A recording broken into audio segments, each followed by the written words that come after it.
참 잘 오셨습니다. 우리가 예배당에 나와 함께 예배할 수 있는 것이 하나님의 은혜인 줄 믿습니다. 계속해서 금요 찬양 예배는 남선교회가 각 선교회별로 함께 참여하여 기도하며 나아가고 있습니다. 오늘 함께 기도할 선교회는 벳세다 선교회입니다. 우리 벳세다 선교회 임원분들을 소개해드리면요, 회장으로는 강태림 집사님께서 섬겨주고 계시고요, 부회장은 박장현 성도님, 총무는 윤성현 성도님, 회계로는 송규빈 집사님, 서기는 장효원 집사님께서 섬겨주고 계십니다. 이제 11개의 남선교회가 한 바퀴 다 돌았습니다. 다시 처음부터 시작되는 이 벳세다 선교회, 우리 벳세다 선교회는요, 우리 남선교회 중에 가장 젊은 선교회입니다. 삶의 자리에서 가장으로서, 또한 아이를 돌보는 아버지로서 많은 일들을 감당하고 있는데요, 우리 남성재단을 이끌어 나갈 젊고 건강한 선교회인 줄 믿습니다. 우리 남성재단을 이끌어 나갈 능력의 선교회가 될 수 있도록, 또한 임원분들과 회원들이 한마음 한뜻되어 더 크게 더 귀하게 쓰임받고 굳건히 세워져 나아가는 우리 벳세다 선교회가 될 수 있도록 중보해 주시면 은혜가 되겠습니다. 우리 벳세다 선교회를 격려하며 축복하며 하나님께 영광의 박수 올려드리겠습니다. 네, 감사합니다. 오늘은 지금부터 기도라는 책을 가지고 말씀의 은혜를 나누는 7번째 시간입니다. 후회를 이기는 탁월한 방법이라는 주제를 가지고 역대상 말씀을 통해 우리에게 주신 말씀의 은혜를 함께 나눌 때에 후회를 이기게 하시는 하나님의 기도의 능력이 이 자리 가운데 가득 차고 넘치기를 간절히 축복합니다. 우리가 인생을 살아가다 보면 누구에게나 어려움이 찾아오기 마련입니다. 그럴 땐 좀처럼 기운을 차리기가 힘들죠. 이 세상에서 나만 힘든 것 같고 그 누구도 이해해주지 못할 것 같이 느껴질 때가 참 많이 있습니다. 누구나 문제를 가지고 살아가지만 그것을 대하는 방식은 제각기 다릅니다. 그저 문제 앞에서 후회하며 좌절하고 있을 수도 있고요, 그것을 기회 삼아 변화된 인생을 살아가기도 합니다. 우리는 후자의 경우를 인생의 터닝 포인트라 이렇게 이야기하기도 합니다. 성경에서 문제를 다르게 받아들인 사람 두 사람이 있었습니다. 바로 베드로와 가룟 유다였습니다. 그들은 모두 예수님의 제자였지만 예수님을 배반했고 모두 자신의 행동에 후회를 했던 사람들이었습니다. 그러나 그 이후의 삶은요, 전혀 다른 삶을 살았습니다. 베드로는 후회에 머무르지 않고 하나님께 회개했습니다. 그리고 삶을 돌이켜 예수님을 온전히 전하는 능력의 제자가 되었죠. 반면에 가룟 유다는요, 똑같이 후회했습니다. 하나님, 내가 잘못했습니다. 그렇게 후회했지만 거기에만 머물렀으며 결국에는 비참한 죽음을 맞이하게 됩니다.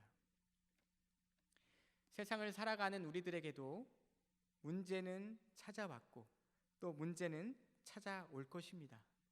그때 여러분들은 어떻게 반응하시겠습니까?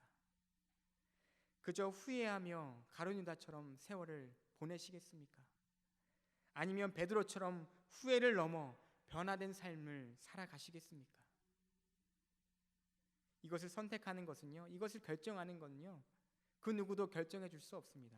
예수님도 결정해 주실 수 없는 거예요. 바로 나 자신이 결정하는 것입니다. 수많은 문제가 우리 삶 가운데 놓여져 있지만 모든 것을 이기신 주님만을 의지하며 믿음으로 승리하시기를 간절히 축복합니다.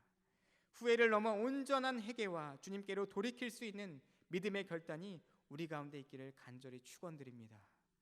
오늘 말씀에 보면 하나님의 도우심으로 왕국이 안정기에 들어가던 어느 날 다윗이 군사령관 요압과 여러 신하들을 불러 인구조사를 지시하는 것을 보게 됩니다. 다윗은 왜 인구조사를 지시했을까요? 그것은 군대로 소집할 수 있는 인구수를 파악하기 위함이었습니다. 예나 지금이나 군대 규모를 파악하는 것은요, 국가 차원에서 중요한 일이라고 생각을 합니다. 군대의 규모가 크면 클수록 힘이 센 나라이기 때문이죠. 그러나 다윗의 인구 조사를 바라보는 성경의 입장은요, 매우 냉소적인 것을 보게 됩니다. 역대상 21장 1절의 말씀을 보겠습니다. 역대상 21장 1절의 말씀입니다. 사탄이 일어나 이스라엘을 대적하고 다윗을 충동하여 이스라엘을 계수하게 하니라. 이 말씀을 통해 우리에게 말씀해 주시는 것은 마음과 목적이 잘못되었다고 우리에게 알려주고 있습니다. 사실 이 인구조사는 전쟁을 대비하기 위한 것이 아니었습니다. 내가 어느 정도의 힘을 가지고 있는지를 확인하고 싶은 자기 과시용이었기 때문입니다. 당시 중동에서는 왕들이 왕권을 안정시키고 세력을 넓힌 후에 자기가 어느 지역을 점령했고 몇 명을 다스린다라는 내용의 왕실 비문을 세우기도 했습니다. 이 모든 것이 결국 자기를 과시하기 위함이었다라는 것이죠. 오늘 말씀에 나오는 다윗도 마찬가지였습니다. 다윗도 자기를 과시하는 기록을 남기고 싶었던 것 같습니다. 내가 이만큼의 군대를 가지고 있지. 이 정도면 멋진 나라 아니야? 이 정도면 성공한 나라 아니야? 내 자신을 과시하고 싶었다라는 것이죠. 그러나 여기서 우리는 생각해 봐야 할 것이 있습니다. 다윗이 누구 덕분에 여기까지 올 수 있었는가를 우리가 분명히 깨달아야 합니다. 바로 하나님 때문이죠. 하나님은 다윗에게 이스라엘이 당신의 뜻을 알 수 있도록 인도하라고 다윗을 도우셨습니다. 그래서 여기까지 이끌어 주신 거예요. 하나님의 백성을 잘 인도하는 목자가 되라고 하나님께서 다윗을 도우신 것입니다. 그런데 다윗은요, 이제 이스라엘에게 자기의 힘을 보이려고 했습니다. 이스라엘을 자신의 것으로 생각했던 것이죠. 내 나라야, 이렇게 생각했던 것입니다. 그러나 이스라엘이 누구의 것이었습니까? 다윗의 것이었을까요? 이스라엘은 바로 하나님의 것이었습니다. 하나님의 도우심을 잊어버리고 자신이 잘했다고, 자신의 힘으로 모든 것을 해냈다고 다윗은 생각한 것입니다. 여기서 다윗의 교만함을 보여주고 있어요. 이런 동기로 인구조사를 실시했기 때문에 성경은 사탄이 그를 충동했다고 표현하고 있는 것입니다. 결국 인구조사가 마무리될 때쯤에 다윗은 그제서야 자신의 잘못을 깨닫고 깊이 후회하게 됩니다. 그리고 하나님 앞에 간절히 기도해요. 역대상 21장 8절의 말씀입니다. 다윗이 하나님께 아뢰되 내가 이 일을 행함으로 큰 죄를 범하였나이다. 이제 간구하옵나니 종의 죄를 용서하여 주옵소서. 내가 심히 미련하게 행하였나이다 하니라. 아멘. 다윗은요, 하나님 앞에 겸손함으로 회개하고 용서를 구했습니다. 하나님, 제가 무지했습니다. 하나님, 내가 심히 미련했습니다. 하나님 앞에 무릎 꿇고 간절함으로 회개했던 것이죠. 그러나 그러자 얼마 뒤 갓 선지자가 뜻밖의 말씀을 전합니다. 하나님께서 세 가지 징계 중 하나를 선택하라고 이 갓 선지자를 통하여 말씀하고 계십니다. 첫 번째는요, 3년 동안의 기근이었습니다. 두 번째는 석 달 동안의 적군에게 패하여 도망가는 것. 마지막 세 번째는 3일 동안 온 나라에 전염병이 퍼지는 것이었습니다. 여러분이라면 어떤 것을 선택하시겠습니까? 쉽지 않은 선택이죠. 용서하심에는 감사했지만 징계는 피하고 싶었을지도 모릅니다. 만약 제가 다윗이었다면 하나님, 회개했으면 됐지 않습니까? 하나님 용서해 주셨잖아요. 왜 저에게 이런 징계를 내리십니까? 따졌을지도 모르겠습니다. 그러나 다윗의 태도는 전혀 달랐습니다. 역대상 21장 13절 말씀에 보면 이렇게 기록하고 있어요. 다윗이 갓에게 이르되 내가 공경에 빠졌도다. 여호와께서는 긍휼이 심히 크시니 내가 그의 손에 빠지고 사람의 손에 빠지지 아니하기를 원하나이다 하는지라. 아멘. 그는 어려운 마음에도 불구하고 기꺼이 아멘 했습니다. 다시는 안 그럴 테니 징계를 물러주세요 라고 조르거나 내가 그동안 하나님을 얼마나 열심히 섬겼는데 이러실 수 있습니까? 라고 항의하지도 않았습니다. 어떻게 그렇게 할 수 있었을까요? 그는 징계 속에서 하나님의 마음을 분명하게 보았습니다. 아픈 만큼 확실히 깨닫고 다시는 잘못된 길을 가지 말라고 말씀하시는 하나님의 뜻을 분명하게 알았기에 원치 않는 하나님의 명령에도 기꺼이 아멘으로 받아들일 수 있었다라는 것이죠. 다윗의 이 믿음을 통하여 우리의 믿음의 삶도 우리는 원치 않지만 하나님의 어떠한 명령에도 아멘으로 순종하며 나아갈 수 있는 믿음의 삶을 온전히 살아가실 수 있기를 간절히 소망합니다. 우리가 기도하다 보면 아무리 간구해 보아도 하나님께서 우리의 간구를 들어주시 않으실 때가 있습니다. 전심으로 회개하며 기도했지만 징계의 회초리를 맞아서 눈물로 밤을 지새운 적도 있지만 하나님은 우리가 이렇게 아픈 것을 아시면서도 왜 아픔을 감당하게 하실까 하는 의문이 생길 때도 있습니다. 그것은 그 아픔을 통해 깨닫고 바른 길을 걷기 원하시는 하나님의 사랑인 줄 믿습니다. 제가 중학교 2학년 때 일입니다. 한창 사춘기 이 중2병이 걸렸을 때 친구가 너무나도 좋았어요. 친한 친구 한 명이 저에게 그런 말을 했습니다. 은기야, 주말에 우리 집이 빈다. 같이 놀자. 귀가 솔깃한 거예요. 외박이 너무 하고 싶은 나머지 제 아버지께 거짓말을 합니다. 아버지 막차가 끊겨서 친구 집에서 자고 가야 할 것 같습니다. 그러자 저희 아버지는 저에게 이렇게 물으셨습니다. 거기가 어디니? 그렇게 물어보시고 곧장 저를 데리러 오셨습니다. 그리고 차를 타고 가는 동안에 마음이 얼마나 떨렸는지 몰라요. 나는 도대체 어떻게 될 것인가? 이제 나는 죽는 것인가? 그리고 집에 도착했습니다. 도착해서 아버지께서는 엎드려 그러고서 저를 정말로 엄청나게 때리셨던 기억이 아직도 생생하게 남아있어요. 당시에는 너무나도 서러워서 또 아파서 울었지만 나중에 그 일을 생각해보니 잘못된 길로 가지 않기를 원하셨던 그 아버지의 마음, 나를 사랑하시는 아버지의 마음을 깨닫게 되었습니다. 이와 마찬가지로 우리 또한 하나님의 회초리 속에 있는 우리를 향한 그 크신 사랑을 발견해야 될 줄 믿습니다. 우리를 회초리로 때려서라도 바른 길로 인도하시기를 원하시는 하나님의 그 크신 사랑을 믿고 따르는 능력의 기도자들이 다 되시기를 간절히 축원드립니다. 다윗은 이 세 가지 징계 중에 어떤 것을 선택했을까요? 바로 전염병을 선택했습니다. 그때부터 하나님의 천사가 이스라엘 전역을 다니며 전염병을 내리기 시작합니다. 그 결과 3일 동안 7만 명이 죽어나가게 됩니다. 이것을 본 다윗은요, 백성을 지키지 못한 그것에 대한 자책하며 얼마나 후회했는지 모릅니다. 그리고 다시 간절하게 하나님께 기도합니다. 후회가 밀려올 때 겸손한 기도로 하나님께 더욱더 나아간 것이죠. 거기서 하나님, 저에게 왜 이런 재앙을 내리십니까? 이렇게 따지지 않았고요, 하나님께 엎드려 간절하게 기도했던 것입니다. 이런 다윗을 보신 하나님께서는 갓 선지자를 통하여 다시금 하나님께서 다윗에게 명령하십니다. 역대상 21장 18절 말씀입니다. 여호와의 천사가 갓에게 명령하여 다윗에게 이르시기를 다윗은 올라가서 여부스 사람 오르난의 타작마당에서 여호와를 위하여 제단을 쌓으라 하신지라. 아멘. 마지막으로 한 번 더 예배하면서 겸손한 삶을 다짐하라는 하나님의 명령이었습니다. 그 말씀에 따라 다윗은 신하들과 함께 오르난의 타작마당으로 가게 됩니다. 그리고 오르난은 그곳에서 여호와를 위한 제단 쌓기를 원한다는 그 다윗의 말에 곧바로 자신의 타작마당을 바치겠다고 이야기합니다. 다윗은 가장 큰 고민거리가 있었습니다. 그것이 무엇이냐면 바로 이 제단을 쌓는 땅이었어요. 하지만 이 가장 큰 고민거리였던 땅이 너무 쉽게 확보되는 것입니다.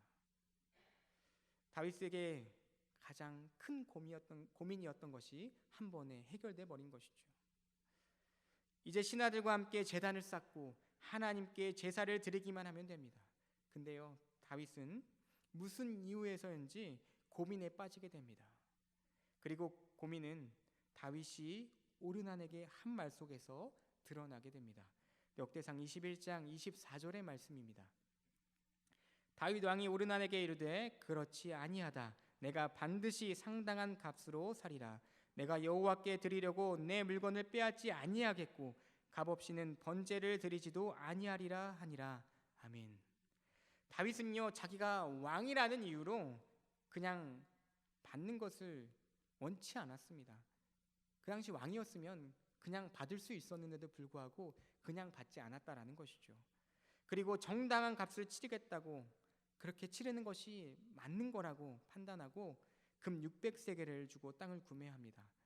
금 600세겔은요 어마어마한 돈입니다. 지금의 가치로 따져보면 한 30억 정도 되는데요.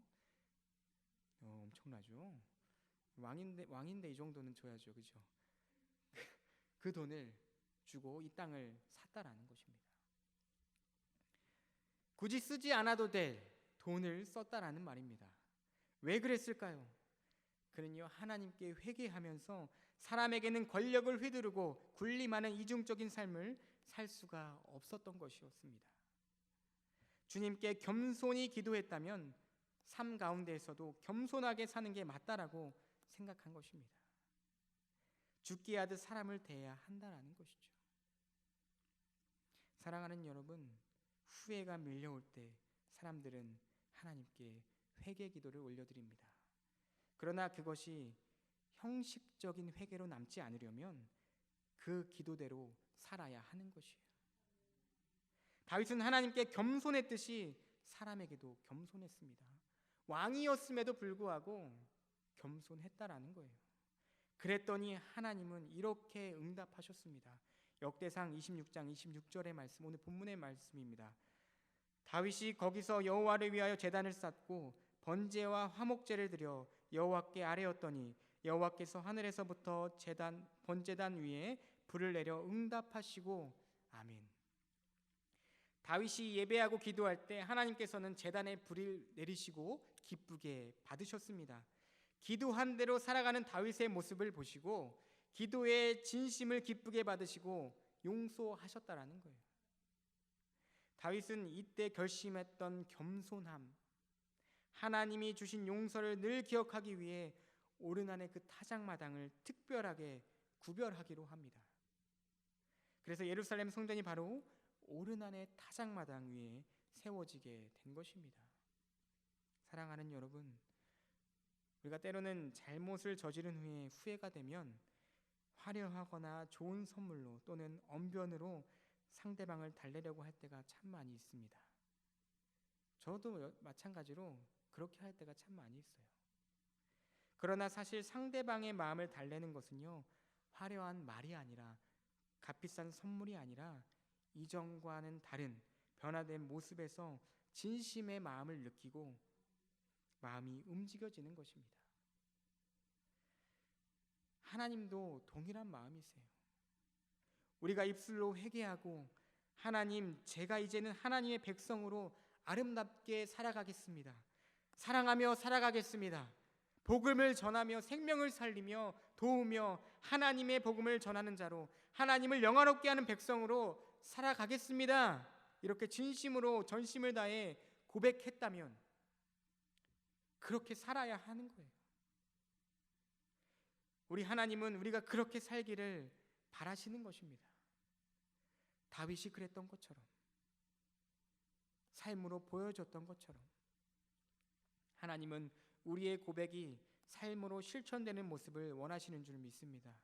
사랑하는 여러분, 오늘 말씀의 제목이 후회를 이기는 탁월한 방법입니다.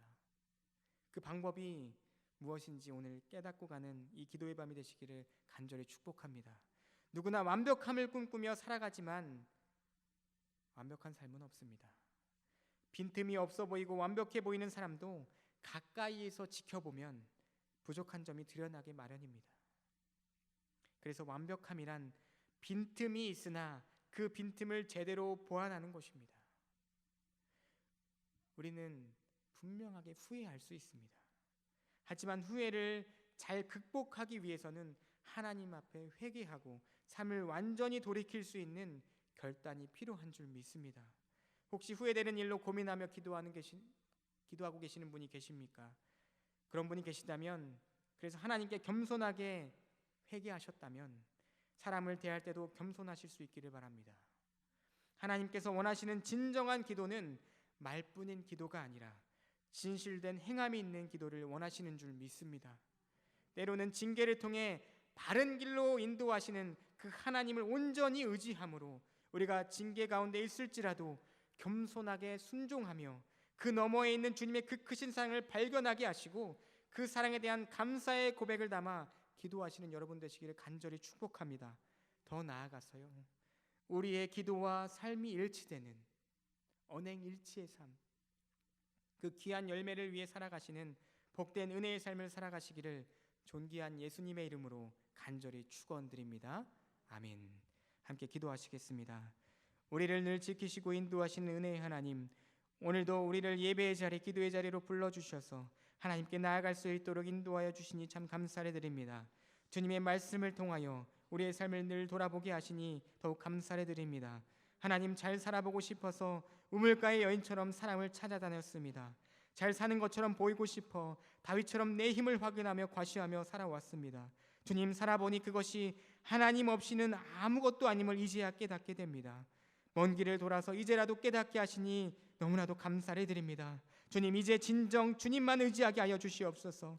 때때로 원치 않는 상황과 환경을 허락하실지라도 낙심치 않고 주님을 보게 하여 주시옵소서. 주님 앞에 나의 나된 모습, 세상과 사람을 의지하며 살아왔던 우리의 허물을 주님 앞에 다 내려놓고 하나님만을 의지하며 나아가는 복된 삶이 되게 하여 주시옵소서. 하나님, 나의 시간과 마음, 정성을 드릴 수 있는 기도의 자리, 그 자리가 꼭 우리의 믿음의 삶 가운데 있게 하여 주시옵소서. 또한 그 기도의 자리가 주님의 뜻에 분별하며 나아갈 수 있는 하늘의 지혜를 허락하여 주시옵소서. 매 순간순간마다 주님을 아는 것이 가장 큰 은혜요 행복임을 깨닫게 하여 주시옵시고, 그 주님만을 바라며 의지하며 어떠한 상황과 형편 속에서도 주님의 얼굴을 구하며 하나님께만 집중하며 나아가는 기도의 용사들이 다 되게 하여 주시옵소서. 주님께서 부르시는 그날까지 기도의 자리를 지키며 나아가는 신실한 기도의 용사들이 다 되게 하여 주시옵소서. 감사드리며 우리의 기도에 늘 응답하여 주시는 예수님의 이름으로 간절히 기도드리옵나이다. 아멘. 오늘 우리에게 주신 말씀 생각하며 은혜 찬양, 우물가의 여인처럼 함께 믿음의 고백을 담아 찬양하며 나아가겠습니다.